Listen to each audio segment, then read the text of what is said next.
Sa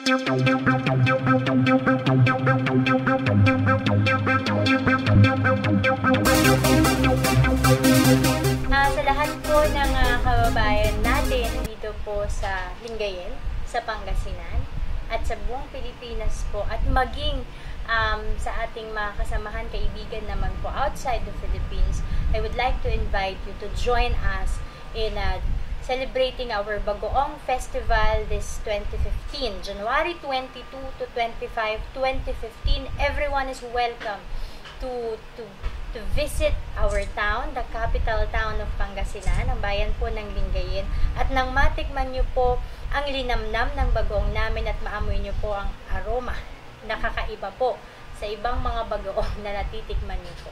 Hayaan nyo po na patunayan namin sa inyo that the best bagoong comes from Lingayen, Pangasinan. Sana po masamahan niyo po kami at mabigyan niyo po kami ng pagkakataon na maipakilala po napakilala po namin sa inyo ang aming bayan at ang aming produkto. Buhay po kayong lahat at maraming salamat po sa pagkakataon ibinigay niyo po sa amin para po maimbitahan po kayo, maanyayahan kayo. Welcome to our humble abode. Maraming salamat.